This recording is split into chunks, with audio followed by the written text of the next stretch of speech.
Bon, ben voilà, je peux pas vous filmer le reste parce que bah, la télé, elle a planté. Donc, même si c'est pas moi qui fais une connerie, bah il se passe un truc. Donc, si vous voulez voir l'émission, c'est Si on parlait sur YouTube, hein.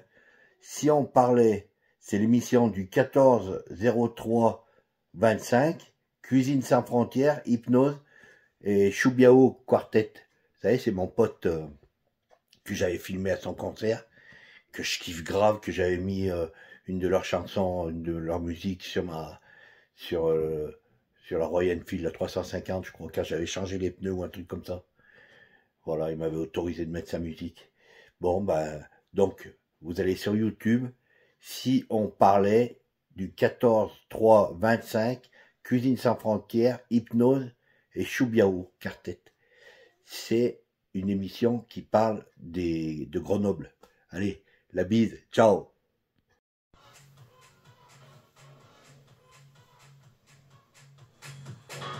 Et donc un véritable coup de cœur, et pas seulement Télé Grenoble, hein, c'est l'un des groupes grenoblois qui monte en flèche sur les playlists des plus jeunes. C'est d'ailleurs un lycéen qui nous avait aiguillé vers vous. Et pourtant c'est ni du rap, ni de l'électro, c'est de la trance mongole. C'est très surprenant. Vous-même êtes surpris de ce succès, notamment chez les jeunes? En fait, on est surpris, oui et non. On voit dans les salles de spectacle que les rangs sont peuplés de tous les âges. Et c'est surtout ça qui nous plaît. Les jeunes, certes, mais aussi les moins jeunes, les entre-deux. Et puis, vraiment, avec toutes les histoires, il y a des gens qui viennent vraiment pour danser et d'autres qui viennent plutôt pour rentrer peut-être dans l'envoûtement, comme vous dites, dans une forme d'hypnose qui est moins spectaculaire, mais quand même. Ça s'y prête. En tout cas, on voyage dans sa tête, ça c'est certain. Oui, ça c'est certain. Vous vous êtes rencontrés, donc Vincent Tournou, vous êtes grenoblois, Florent également, et vous avez rencontré Choubiao, c'est ça? Oui. Vous avez un micro, Choubiao, n'hésitez pas. Je sais que vous tentez de parler français, c'est déjà très très bien, d'ailleurs. Vous êtes mongol, Choubiao? Oui, je suis joueur de Mongolie intérieure. Mongolie intérieure. Oui. D'accord. Et pourquoi êtes-vous venu ici à Grenoble? Quelle est votre histoire avec cette ville? Actuellement, je suis venu en France en 2018. J'étais à Rouen pour étudier. Après à Grenoble pour travailler. Ouais. D'accord. Et c'est là que vous vous êtes rencontrés à travers le langage de la musique? Ouais, en fait, on a eu la chance d'être mis en contact tous les deux par un festival qui s'appelle les Détours de Babel. Et moi, ça fait très longtemps que je m'intéressais à la musique mongole. Je suis allé me former là-bas.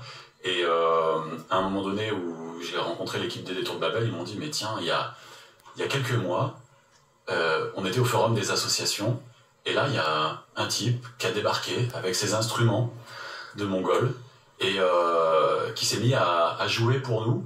On l'a filmé, on a gardé son contact, et puis après, on a un peu oublié ce truc-là. Et maintenant que tu parles de la Mongolie, bah, c'est vrai, on va essayer de te retrouver ça.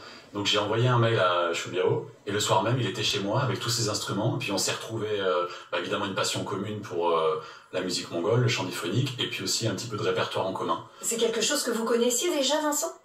Ouais, moi j'ai eu la chance, le plaisir d'aller apprendre le chant diphonique auprès d'un maître en Mongolie depuis quelques années. Ah d'accord, avant de rencontrer Choubiao. Avant de rencontrer Choubiao. Oui, vous avez déjà, là, quand vous entendez une voix quand même très profonde aussi, j'imagine que ça se travaille d'ailleurs. Donc on va découvrir, Florent, justement de quoi est-ce qu'on parle ensemble avec... c'est pas votre dernier clip, c'est celui d'avant que je trouve vraiment magnifique.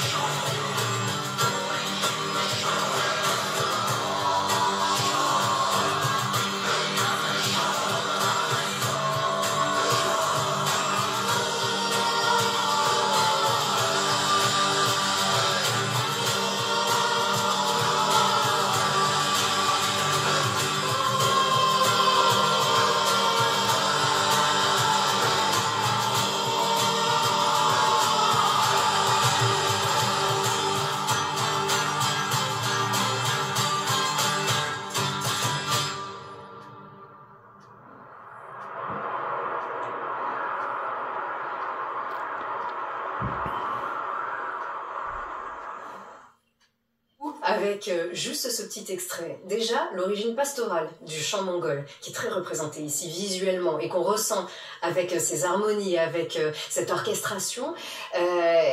Et puis ce qui frappe aussi, c'est cette fameuse diphonie, c'est cette profondeur, cette gravité, cette lenteur.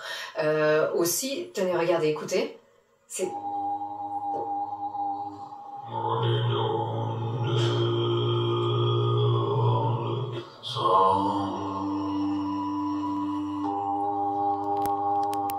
Donc là, c'est votre voix qui siffle. Hein. Oui, exactement. On peut faire siffler la voix. En quelque sorte, ouais. C'est une impression de sifflement. La réalité est un poil plus complexe. On chante à l'intérieur d'une note. En fait, le son, c'est comme la lumière. Si on met un prisme devant, on peut la diffracter d'une certaine façon. Et le son aussi, on diffracte le son. Et donc, en fait, les couches qui composent le son, tout à coup, deviennent multiples. Et cette multiplicité devient audible dans le cerveau de l'auditeur parce que on va tellement loin dans le phénomène que finalement le cerveau ne peut plus nier que le son est fait de plus que une seule fréquence, mais de beaucoup plus. Et donc il invente finalement d'une certaine façon ce sifflement pour accepter cette réalité-là. Mais le son est de toute façon toujours beaucoup plus complexe que ce qu'il en a l'air. Et finalement des peuples l'ont compris et ont exploité ce paramètre du son à un point qui est très très sophistiqué. Comme les Tibétains aussi, c'est pas vraiment les mêmes techniques avec cet art des diphonies tibétaines qui sont capables de dédoubler en fait. Oui, donc en fait tout est dans la gorge, effectivement, ce sont des techniques de chant dit gutturaux et les Tibétains utilisent les fausses cordes vocales pour créer une voix très très profonde pour réciter des prières, mais par contre ne cherchent pas forcément à créer des mélodies avec cette sorte de sifflement comme on l'a entendu. Ça c'est assez caractéristique de certains peuples d'Asie centrale, dont les Mongols, les Touvins, en Mongolie intérieure aussi, en Altaï, voilà. Donc, alors, je crois que Chou Biao, vous enseignez aussi, je ne sais pas si vous enseignez la diphonie ou aussi, ici, c'est quelque chose que vous renforcez avec votre nouveau groupe. Là, enseignez-vous, vous apprenez aux autres, chacun doit apprendre. Oui, à Grenoble, oui.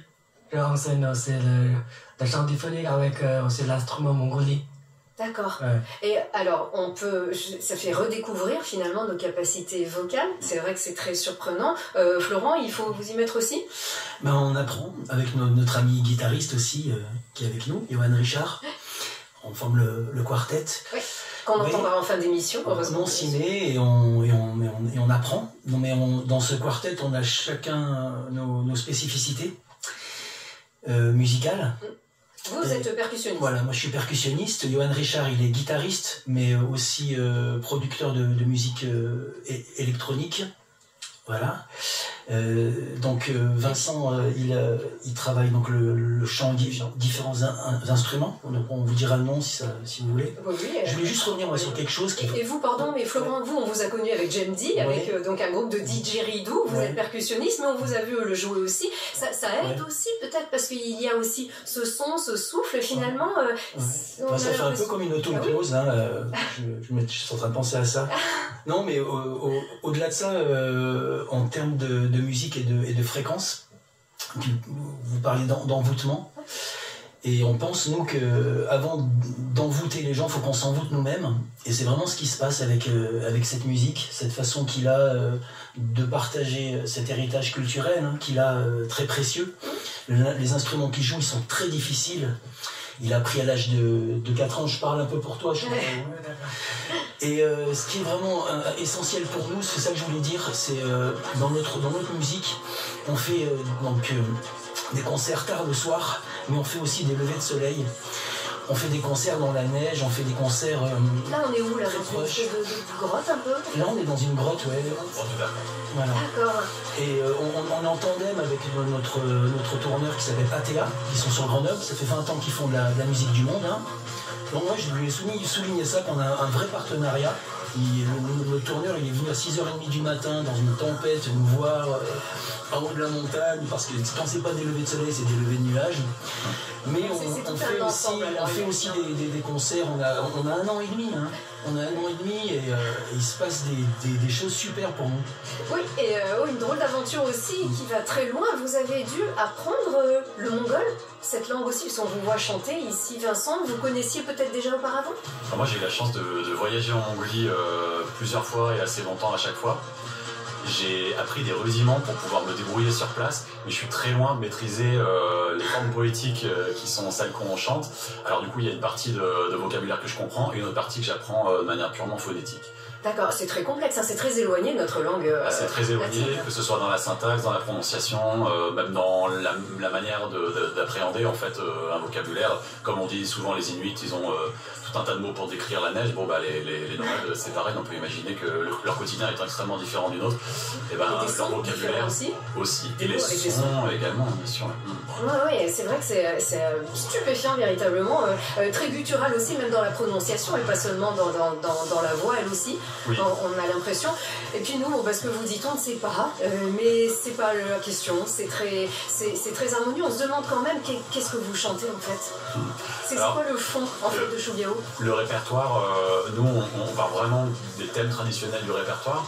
Soit on prend des morceaux traditionnels qu'on réinvente à notre façon, soit on compose, mais toujours avec l'envie de garder l'esprit de cette musique, même si on le transpose.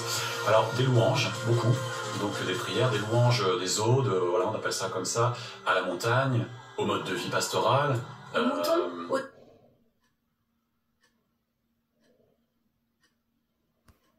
Putain, ça y est, qu'est-ce qui se passe là?